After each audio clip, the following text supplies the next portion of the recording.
Hey everyone. So you guys sent in some articles about Trump and his picks for his cabinet, for his second term. Uh-huh. And one really caught my eye. Oh, yeah. Yeah, Pete Hegseth Oh, for wow. defense secretary, Yeah, that was a big one. the Fox News host, Right. nominated for defense secretary. Yeah. I got to be honest, I was pretty surprised when I saw that. Yeah. Definitely not the usual kind of pick. So let's dig into this and see what's going on. The article we're looking at here is from the Associated Press. It's called Trump's Defense Choice Stuns the Pentagon and Raises Questions about the Fox News host's experience. Mm. So, first off, why is everyone making such a big deal about this pick? Well, I think the AP article really sums it up when they talk about the Pentagon's reaction. Stunned and bewildered were the words they use. Those are pretty strong words. Yeah, you don't usually see that kind of language in, official statements about cabinet nominees. It's not exactly the usual "we're excited to welcome" kind Yeah, of vibe. right. So, historically speaking, is that totally out of left field? Pretty much. I mean, usually defense secretaries come from a few main backgrounds. Experienced politicians, Yeah. high-ranking military officials, Men or call. people with like really deep experience in national security. Right, gotta know your stuff. Yeah. So being a familiar face on Fox News, while it gives you, public recognition, doesn't typically lead to the Pentagon. Yeah, it's not exactly the usual career path. Not really. No. Okay, so this isn't just a small change, it's a major shakeup. Why would Trump go so far outside the norm here? Well, one theory is that Trump really values loyalty, um, maybe even more than traditional qualifications. Yeah, we've seen that before. Right. And Hegseth has been, very vocal in supporting Trump. And his America First agenda. Exactly. So this pick could be a way for Trump to make sure those ideas get put into action in the military. Maybe even more aggressively than before. It's possible. So is this about putting the right people in place or about, like, stacking the deck? It's hard to say for sure. I mean, we need to consider all the angles. Right, of course. Let's not jump to conclusions. Exactly. Okay, so let's talk more about Hegseth himself. What's his story? What's he all about besides being on TV? Well, he does have some military experience. The article mentions that. He served in the Army National Guard, Oh, okay. and he was deployed to both Iraq and Afghanistan. All right, so boots on the ground. Check. But is that enough to prepare someone to run the entire Pentagon? That's a big question. I mean, we're talking one of the most demanding jobs in the world. You're managing a budget of like over $800 billion. Whoa.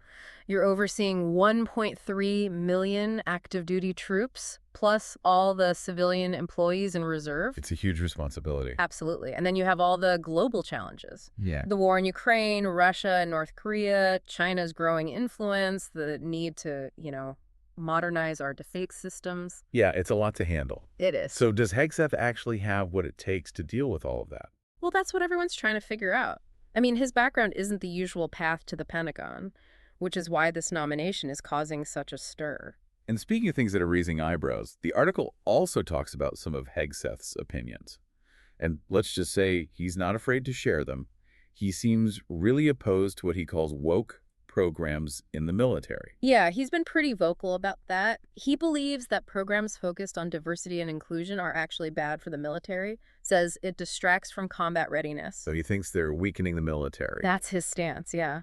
He's also raised doubts about women in combat roles, which, could have a big impact if he's in charge of policy. And it's not just talk, right? The article mentions that he's actually advocated for pardoning service members who've been charged with war crimes. Yeah, and that raises some serious questions about, his judgment, his understanding of the laws of war. What kind of message does that send to our troops, to our allies, to the world? Yeah, that's a tough one. It seems like these views could have a domino effect, throughout the military and beyond if he becomes defense secretary. Definitely. It could lead to a real shift in military culture, policy, and maybe even how the U.S. interacts with other countries. Okay, I think I need a minute to process all of this. It's a lot to take in. It is.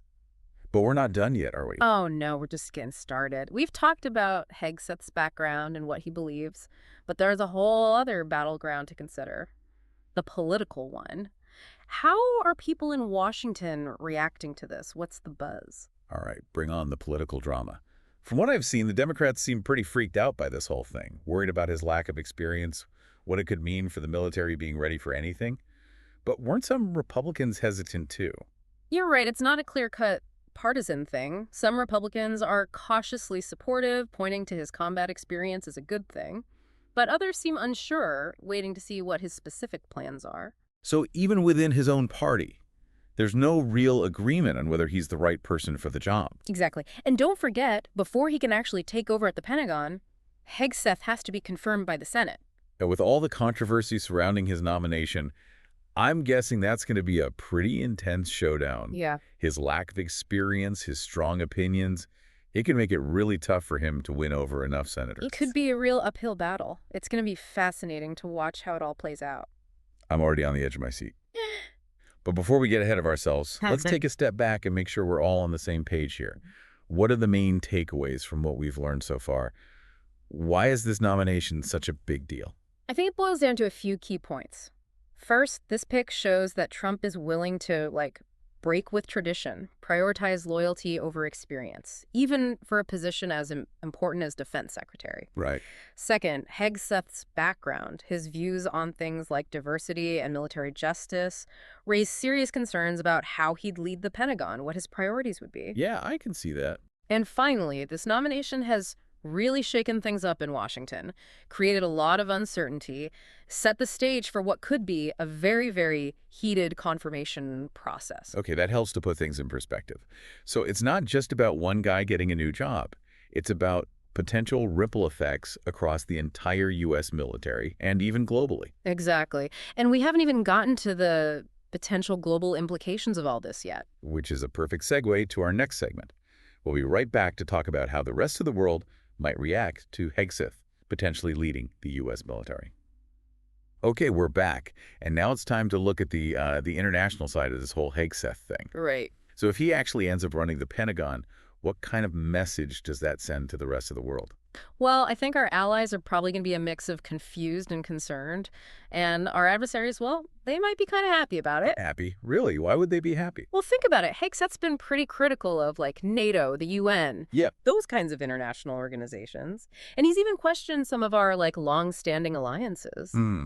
So if he's the one calling the shots on U.S. military policy, it could embolden countries like Russia and China. Countries that want to change the current world order. I see, yeah. It's like poking a bear, but the bear has, weapons and a lot of friends. Right, exactly. It's not exactly a recipe for stability. Not at all. And the other thing is, Hegseth doesn't have much experience on the global stage. Yeah, that's true. She's never had to, negotiate with foreign leaders, build coalitions, or deal with the whole dance of international diplomacy. So he's not exactly known for being, subtle and tactful. Well, let's just say that diplomacy usually requires a certain level of, nuance and finesse. And those aren't qualities that have always been apparent in Hegseth's public statements. Right. So there's a risk that if he's appointed, it could alienate some of our key allies. And make it harder to work together on global problems. Exactly, like climate change or nuclear proliferation. And what about Ukraine? I mean, Yeah. things are already really tense there. Oh, absolutely. The war in Ukraine it's a delicate situation. Yeah. The U.S. is supporting Ukraine, but we're also trying to avoid a direct conflict with Russia, Right. which could escalate things really quickly. Yeah, nobody wants that. And someone with Hegseth's limited experience and his tendency to be, pretty hawkish in his rhetoric, he might not be the best person to handle something like that. It's a lot of pressure. It is.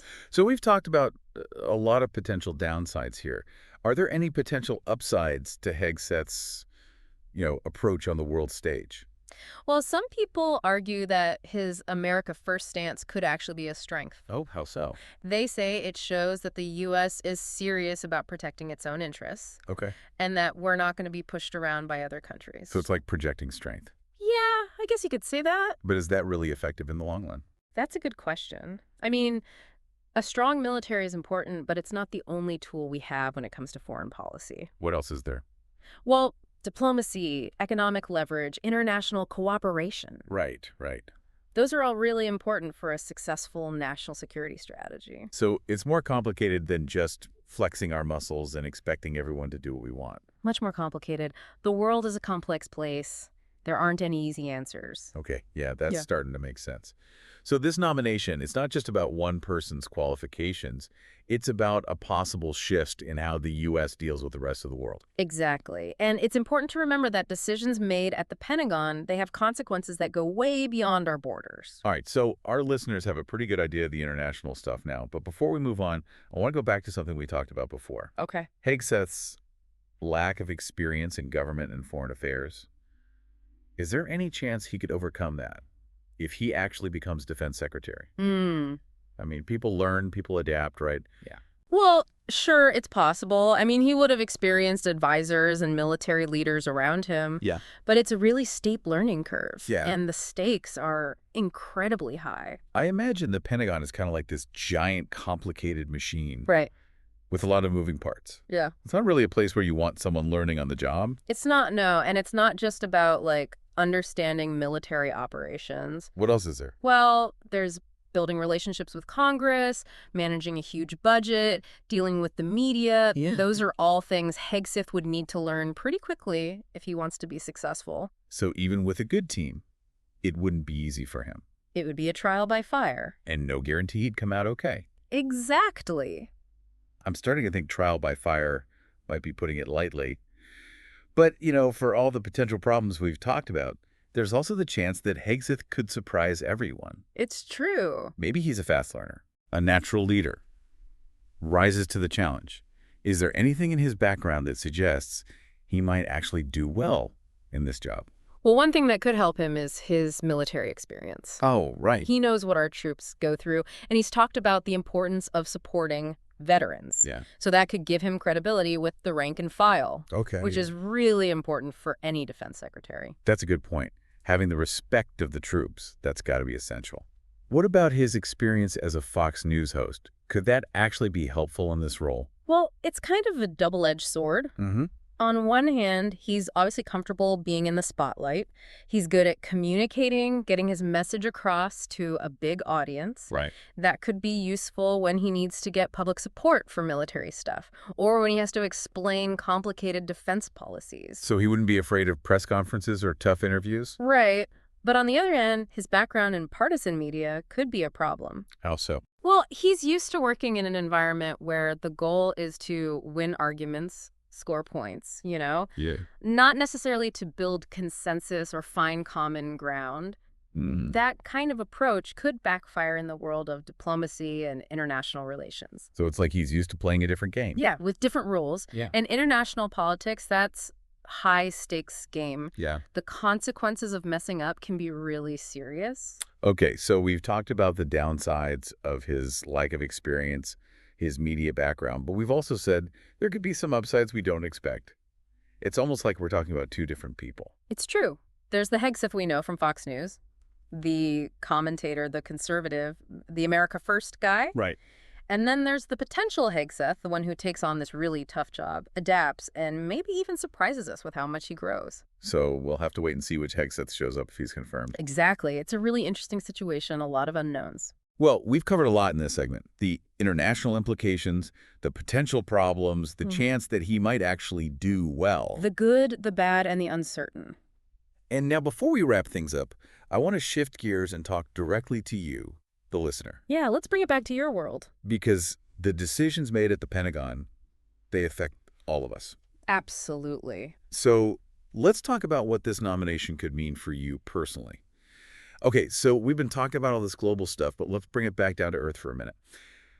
How could a Hegseth-led Pentagon, actually affect your everyday life? That's a really good question. I mean, it's easy to feel like all this political stuff is happening somewhere else, Like it doesn't really touch us. Right. But the truth is, the decisions made at the Defense Department, they affect everything. The economy, our personal safety, all of it. Okay, so what are some actual examples? Well, one thing is that Hegseth's been really big on increasing military spending. If he gets his way, that could mean more money going to defense contractors, which could be good for some parts of the economy. Oh. But it also could mean less money for other stuff, like education, healthcare, infrastructure. So it's like a trade-off. Yeah. Tanks and fighter jets could mean fewer teachers in hospitals. Right. And that's a choice that affects everyone. Another thing to think about is Hegseth's views on military intervention. Okay. He's been pretty hawkish in the past, argues for a more assertive U.S. military presence around the world. Yeah. So if he becomes defense secretary, we might see the U.S. getting involved in more conflicts, Hmm. which could affect all sorts of things, gas prices, maybe even the draft. Wow, the draft. I never thought I'd have to think about that again. It's a reminder that decisions made in Washington, they can have really personal Yeah, consequences. for sure. And then there's the potential impact on civil liberties. Oh, right. Hegseth's expressed some doubts about certain privacy protections, limits on surveillance. Hmm. If he's running the Pentagon, we might see a more aggressive approach to intelligence gathering, Okay. which could raise concerns about the government, like overstepping its bounds. So basically, this isn't just some political game. Right. This could have a real impact on our lives. It could, in ways we might not even realize. Okay, well, I think we've done a good job of laying out what's at stake here. But before we finish up, I want to leave our listeners with something to think about. We've talked about a lot of different scenarios, good and bad. But the truth is, nobody knows for sure what'll happen if Hegseth actually gets this job. He's not a typical pick. Yeah. He could really surprise us, good or bad. That's the thing about uncharted territory, full of possibilities. So as you keep following this story, don't jump to conclusions. Stay informed, stay engaged, and keep asking questions. Absolutely. This is a story that's still unfolding. Your understanding of it is important. And remember, there are resources out there to help you stay informed. Good news sources, think tanks, even government websites. They can all give you valuable information and analysis. Yeah, we'll be sure to put some links in the show notes for anyone who wants to learn more. Great idea. The more informed we all are, the better we can handle whatever comes next. Well, I think that's a good place to wrap things up for this deep dive. Oh. It's been a wild one, and I have a feeling this story is far from over. Thanks for joining us on this journey. And as always, stay curious, stay informed, and keep those brains buzzing.